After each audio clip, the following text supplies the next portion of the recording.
साथियों, इस सस्ते डेटा का सबसे ज्यादा फायदा बिहार के मेरे नौजवानों ने उठाया है।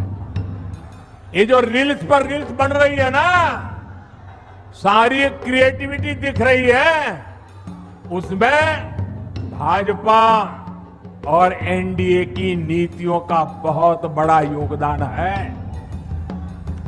बिहार के बहुत सारे युवा इंटरनेट से अच्छी खासी कमाई भी कर रहे हैं। इस वीडियो को देखने के बाद लगभग सभी के मन में एक सवाल आ जाएगा, क्या मोदी जी अब ये कहना चाहते हैं कि जो युवा बेरोजगार हैं, जिनके पास नौकरी नहीं है, वो रील्स बनाए, वीडियो बनाए, क्योंकि बिहार के कई युवा इससे अच्छी खासी कमाई कर रहे हैं। क्या किसी नेता या किसी विधायक के बेटे को प्रधानमंत्री मोदी जी इस तरह से बयान दे सकते हैं या कह सकते हैं, आश्वासन दे सकते हैं कि आप रील्स बनाइए, वीडियोस बनाइए, क्योंकि इससे अच्छी खासी कमाई होती है। डाटा सस्ता करने में एनडीए और भाजपा की बहुत बड़ी भूमिका है, लेकिन डाटा इस्तेमाल किसका हो रहा है? अगर हम पूरे भारत में देखें तो सबसे ज़्यादा अगर किसी कंपनी का डाटा इस्तेमाल हो रहा है तो वो है जियो। जियो कौन चला रहा है? अंबानी। अंबानी अगर किसके दोस्त माने जाते हैं? मोदी जी के। अडानी किसके दोस्त? मोदी जी के। तो अंबानी किनके समय में सबसे ज़्यादा वृद्धि हुई? अंबानी की, जियो वाली कंपनी की। तो अगर हम आप डाटा देखेंगे तो लगभग 2014 से लेकर अब तक सबसे ज़्यादा वृद्धि, सबसे ज़्यादा नेटवर्क कवरेज एरिया, सभी जगह, हर कोने में जियो आपको नेटवर्क अवेलेबल मिल जाएगा। लेकिन जो हमारे देश का है, अभी हम आगे की बात पर आएंगे, लेकिन समझिए कि डाटा जो बीएसएनएल है, जो जिसका सबसे सस्ता रिचार्ज बीएसएनएल का होता है, उस पर सरकार ने एक भी कदम क्यों नहीं उठाए, या जो कदम उठाए उसमें इतनी धीमी गति कैसे है?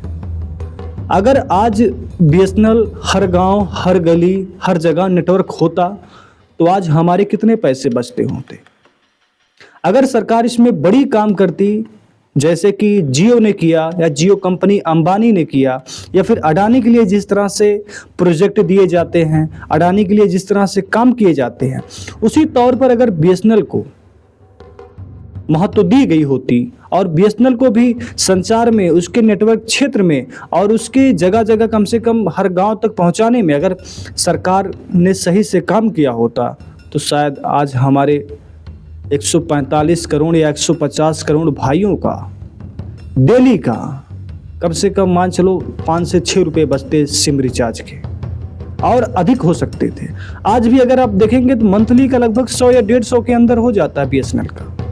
लेकिन जियो का हमें इस्तेमाल करना, डेटा अगर हमें 1.5 GB 2 GB चाहिए तो हमें 200, 300 या 350 तक जाना पड़ता है। ऐसे में डाटा की कीमत अगर हम निकालें तो डाटा की कीमत अगर हम 349 रुपये का रिचार्ज करवाते हैं तो प्रतिदिन की जो डाटा की कीमत पड़ती है वो लगभग 12.5 रुपये पड़ती है। मोदी जी कह रहे हैं कि एक चाय वाले ने एक 1 GB डाटा लगभग चाय के बराबर मूल्य पर ला दिया है। अब मोदी जी की बात सही है कि अगर आप शहर में जाएंगे तो आपको 15 रुपये चाय, 20 रुपये चाय, इससे महंगी चाय आती है, लेकिन आमतौर पर रेलवे स्टेशन या बस स्टैंड पर 10 रुपये की चाय मिलती है, या हो सकता है 15 की मिलती हो। मगर मोदी जी को ये नहीं पता, या फिर वो जानकारी है लेकिन उन्होंने इस बात को सामने नहीं रखा कि आज भी हमारे गांव में 5 रुपये के चाय मिल जाते हैं। और आप बिहार में ये बातें कह रहे हैं, हो सकता है बिहार में चाय और सस्ती हो, क्योंकि और वो पिछड़ा इलाका है और काफ़ी पीछे है बिहार बाकी के राज्यों में। तो वहाँ जब 5 रुपये की चाय है, रिचार्ज की कीमत तो बिहार में सस्ता है नहीं। रिचार्ज अंबानी का, जियो का रिचार्ज तो एक ही बराबर पे चलता है, ऐसा तो है नहीं। तो अगर आप इसको इस नज़रिए से देखते हैं चाय के हिसाब किताब बराबरी में, तो तब भी ये बराबरी में नहीं आता है। कुछ जगह आ सकता है, खासकर शहरी इलाकों में, मगर ग्रामीण इलाकों में बिल्कुल नहीं आ सकता। 50% रॉन्ग हो जाएगा ये ग्रामीण इलाके में। अब आते हैं दूसरी बात पर। जियो की बात हो गई, अगर बीएसएनएल को काम किया गया होता तो शायद आज ये नौबत ना आती। दूसरी बात यह है कि तेजस्वी यादव, देखिए तेजस्वी यादव ने क्या कहा, सबसे पहले उनके एक बयान को सुन लेते हैं हम थोड़ा सा। कल मोदी जी ने सर, अरे भाई, कल मोदी जी आए, प्रधानमंत्री जी आए, उनकी हर एक वाक्य, हर एक शब्द अगर आप सुनेंगे मोदी जी की तो नकारात्मक है और बिहार को बदनाम करने वाली बातें कही हैं उन्होंने। कोई भी बात जो है सकारात्मक फलदाय जो है उन्होंने कुछ पॉजिटिव बातें नहीं की, केवल नकारात्मक बात की। अगर आप लोग एक एक वाक्य एक एक शब्द उनके भाषण का अगर आप सुने तो केवल नकारात्मक बातें की। प्रधानमंत्री जी से हम कहना चाहते हैं कि प्रधानमंत्री जी 11 साल से आप प्रधानमंत्री हैं, बिहार को आपने दिया क्या है? कुछ नहीं दिया। गुजरात के तुलना में लगाएंगे फैक्ट्री गुजरात में या विक्ट्री चाहिए बिहार में, ये नहीं होने वाला है। SEZ गुजरात में, IT हब गुजरात में, सेमीकंडक्टर फैक्ट्री महाराष्ट्र से उठा करके गुजरात में, बुलेट ट्रेन गुजरात में। इन्वेस्टर मीट कराते हैं तो बिहार कितना बार इन्वेस्टर मीट प्रधानमंत्री जी कराए हैं, कितना बार बिहार इन्वेस्टर मीट में आए हैं, लेकिन जाते हैं गुजरात में। हर चीज जो है गुजरात में वो देते हैं।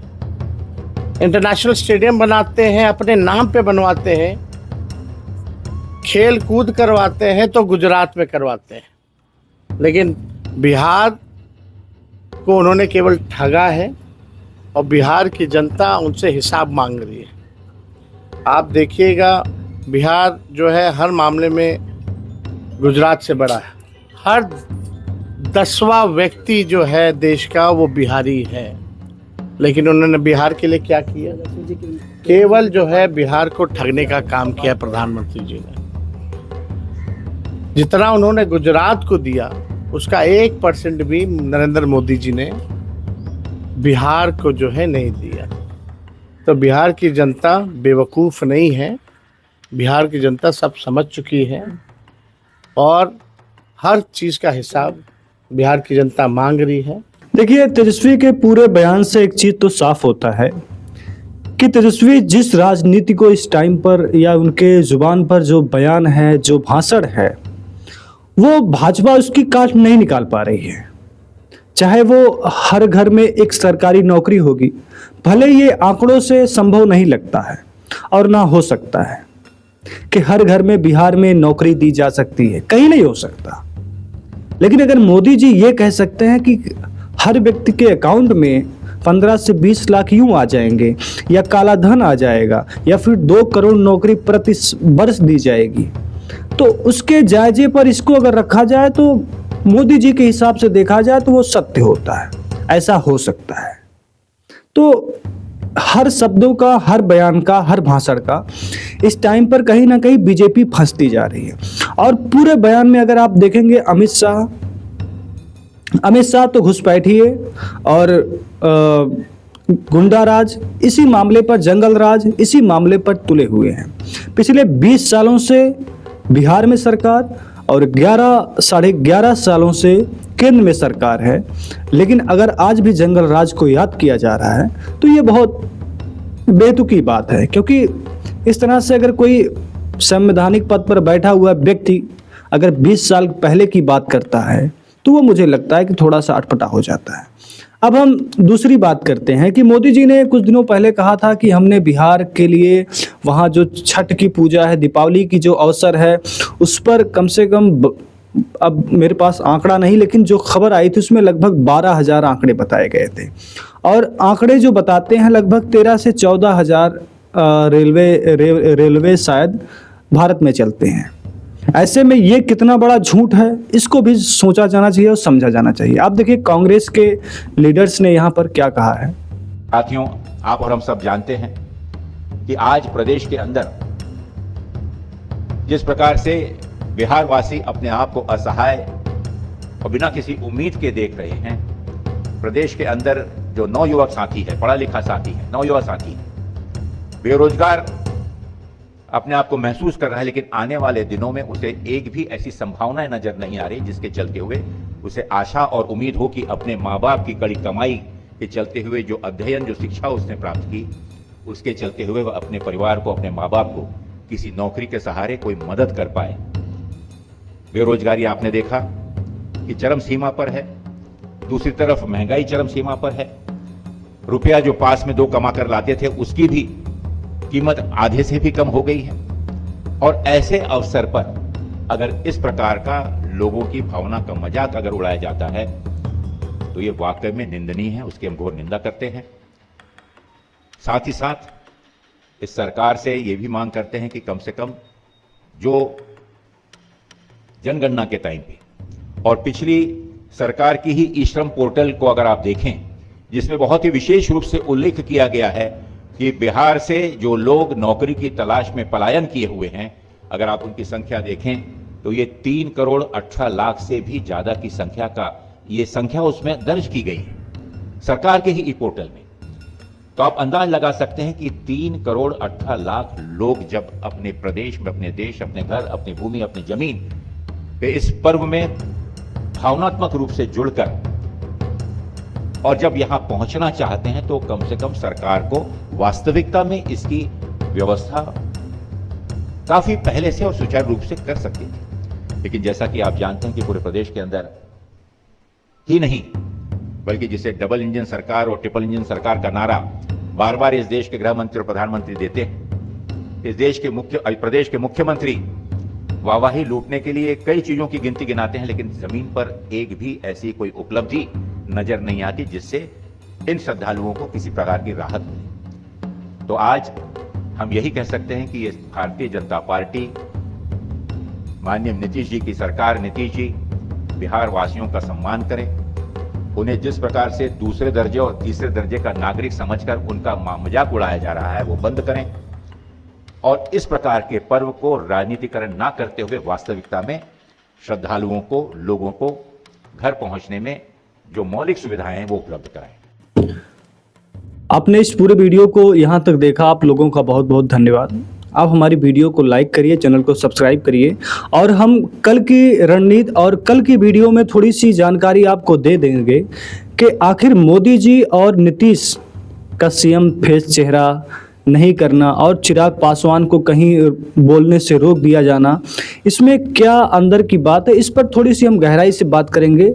लेकिन ये वीडियो आपको कल मिलेगा। धन्यवाद, नमस्कार।